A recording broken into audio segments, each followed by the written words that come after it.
amor e a tecnologia. Já vai longe o tempo em que pista de traição era uma marca de batom na camisa. Com celulares cada vez mais modernos e redes sociais, a busca por um ato de infidelidade ganha os avanços da modernidade.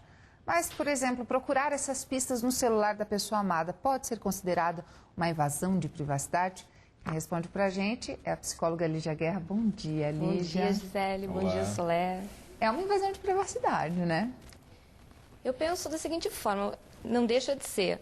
Mas, por exemplo, se você tem em casa um relacionamento normal e que o celular sempre está ligado e, de repente, tem uma mudança de comportamento, o marido ou a esposa chega em casa, começa a levar o celular para o banheiro, está sempre desligado, você pode ver isso como um indicativo de que algo está mudando. E aí, às vezes, a investigação... Mas aí, a confiança abalada já é o princípio, vamos dizer assim, de um relacionamento a caminho do fim. Eu não diria caminho do fim, Soler, mas um relacionamento que precisa de um diálogo. Ou seja, o que está acontecendo? As pessoas hoje, elas estão muito conectadas e pouco comunicativas. E isso dá uma diferença muito grande na relação. Né? Não é porque a gente está muito conectado que a gente está se comunicando bem. Então é muito comum você ver a pessoa, às vezes, ali, né, fuçando no celular do outro, invadindo a privacidade e não tendo, então, aquela atitude de sentar para conversar.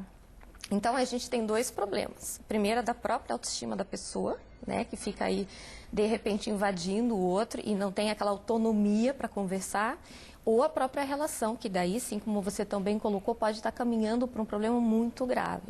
Então, a comunicação, ela tem que ser real, né? Não adianta só a gente ter celular, ter rede social, ter e-mail, não se comunicar adequadamente. E uma maneira de começar a se conversar sobre o assunto numa situação de mudança de comportamento, não seria falar justamente sobre essa mudança? Olha, eu estou me sentindo desconfiada porque você tem tido uma postura diferente com relação ao seu celular. Claro que sim, Gisele. O que acontece? Muitas vezes a pessoa se sente diminuída falando isso. Ela coloca o orgulho dela de conversar abertamente acima da relação.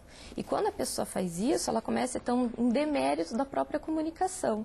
Então, sem dúvida, se você está sentindo uma diferença em casa com o seu parceiro em relação a qualquer meio de comunicação e isso está te incomodando, é um direito teu de sentar e questionar, né? Porque relacionamento, na verdade, tem que ser algo que agregue valor para ambos. Ele não deve subtrair, ele deve somar.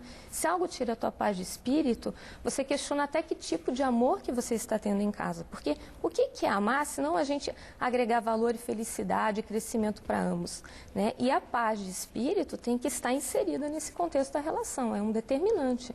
A gente foi ouvir a opinião das pessoas, vamos ver? Vamos lá. É meu pessoal, eu não passo pro namorado, pra nenhuma pessoa. Eu acho que muito ciúme acaba prejudicando e eles acabam brigando por causa disso e acaba terminando. Eu acho que prejudica.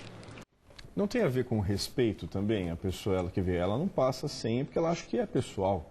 Respeito à individualidade dela, enfim, claro, as informações, o que ela acha que tem que ser Achei muito interessante confidencial. até o que ela colocou, especialmente nessa idade. Ela hoje, é bem novinha, né? Novinha, nós vemos alguns adolescentes fazendo algo que eu julgo até um pouco perigoso.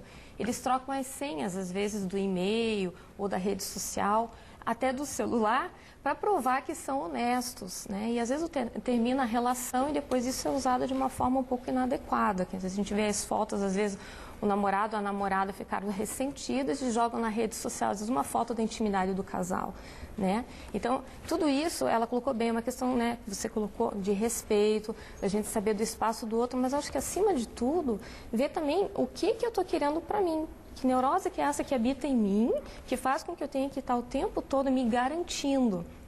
Então, quando você começa a pensar que se você não tem paz de espírito, se você não olhar o que o outro está fazendo, você tem que primeiro questionar, né? Por que você está delegando a tua autoconfiança a um outro? O problema não está no outro, o problema está em si próprio, né? Mas aqueles casais também que têm uma certa intimidade, muitas vezes pela dinâmica do dia a dia, e trocam a senha de e-mail, também não significa que essa seja uma relação em que não há confiança, né? Mas olha o que você colocou bem interessante, tem uma dinâmica, quer dizer, de repente você viaja, o Solé viaja, precisa que alguém esteja em casa monitorando um e-mail ou até que mande um arquivo, de repente, de trabalho, esqueci em casa, você pode mandar para tal pessoa.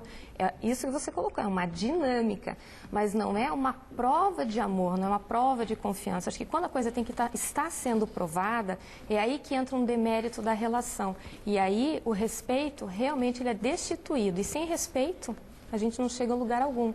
Tanto que a reclamação número 1 das pessoas que se sentem invadidas pelo parceiro é que elas começam a ter que abrir mão de coisas que para elas são muito importantes. De repente, poder brincar com um colega de trabalho, às vezes você lança uma piadinha com um amigo, o outro que está em casa, ele não estava naquele contexto, ele não entende que aquilo foi uma brincadeira, ele vai ver com maus olhos. Então, até nisso, a privacidade, por vezes, ela ajuda muito a relação, né? Temos uma opinião masculina agora, vamos ver? Vamos lá.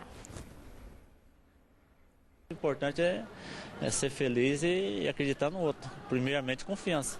Perdeu a confiança, acabou o casamento, o namoro, seja o que for, né? Porque não tem como a pessoa seguir em frente com a desconfiança, né? Você confia na pessoa, você faz tudo, mas acabou a confiança, você não faz mais nada. Acabou o crédito, a mesma coisa. Tem o crédito, acabou, né? Não tem mais jeito. Quer dizer, e é o controle excessivo também, né? Além de tomar muito tempo, vai fazer mal para o espírito e para a cabeça da pessoa, como você está citando. Sem dúvida. E quando o laço vira nó, a gente começa a perder a beleza, né, do laço. Porque é aquela coisa, você tem que ter uma beleza na relação. Agora, existe uma contrapartida também, que hoje eu tenho percebido muito em, por exemplo, restaurantes. Às vezes a família está ali, está almoçando, a pessoa não consegue desligar do celular, está com o tablet, está do lado, a pessoa está ali, né, conectada. Ou seja, tem assim um desrespeito também no outro aspecto, né? Imagine, a gente está aqui conversando, a gente pede o pessoal que está assistindo a gente em casa, com licença um minutinho, vou atender o celular. O que você transmite para as pessoas? Quer dizer, não se trata nem de ser infiel nesse caso, é uma desatenção. Eu diria que é uma traição, se a gente for pensar aí, né? A sua companhia. O que eu posso te dar de mais precioso que a minha atenção? Então, isso é muito importante, a gente começar a perceber que muitas vezes o celular não é nem uma questão de você estar desconfiado, mas até de tentar entender, poxa, o que está tão importante para o outro que eu estou aqui, né? Sai bonito, sai bonita, sai para jantar com o seu parceiro, com a sua parceira, tá ali, né? Todo romântico e o outro só teclando. Quer dizer, fica complicado, né? É alguma coisa estranha. A gente tem mais uma participação que fala justamente sobre o celular. Vamos ouvir. Eu acho que depende do ponto de vista. Se a menina ou ele dá motivo, claro que deve ser olhar no celular e ser fiscalizado. Agora, se a pessoa não dá motivo, por que eu vou olhar? Por que eu vou fiscalizar? A gente volta na nossa discussão do começo, nessa questão do motivo. E ele é enfático, né? Tem que olhar. Tem que olhar. Você viu, né? E foi um homem, né? Então, eu vejo assim, o neurótico fica procurando fantasmas em todas as situações. O traído foi ensinado a ver fantasmas em muitas situações, o que difere bastante. Então, se vê que não está dando conta disso, ou vai procurar uma ajuda psicológica individualmente, ou uma ajuda psicológica para o casal, uma ajuda conjugal, porque hoje nós temos aí terapeutas excelentes que ajudam, por vezes, o casal em coisas muito simples, que são ajustes tranquilos, mas que às vezes sozinho o casal não consegue. E se o investimento vale, tem que correr atrás, sim. E, rapidamente, temos mais uma última participação. Quem não deve não teme, né? Então não tem do que ter medo. Se você não está escondendo nada, não tem por que não deixar outra pessoa ver. Entendeu? Acho que isso vem da confiança do casal, no caso. Vai da cabeça de cada um, a decisão de cada um. Mas esses dias eu vi um senhor interessante comentando com um amigo que ele não pode deixar a mulher ver o celular dele, que ele não faz nada. Mas que a mulher é mas tão ciumenta que qualquer coisa, uma amiga que manda um beijo, ela faz um escândalo. Então, aí vem uma outra questão também que você vê quem você elegeu para estar ao seu lado, né? Porque você não tem como controlar o temperamento do outro. Então, tem que ver se, durante o namoro, principalmente, o noivado, se aquela pessoa que está ao seu lado, ela realmente, né, tem as características que você quer para você, né? Ok, Lígia, obrigada. Obrigada a vocês. Bom dia. Uma ótima semana.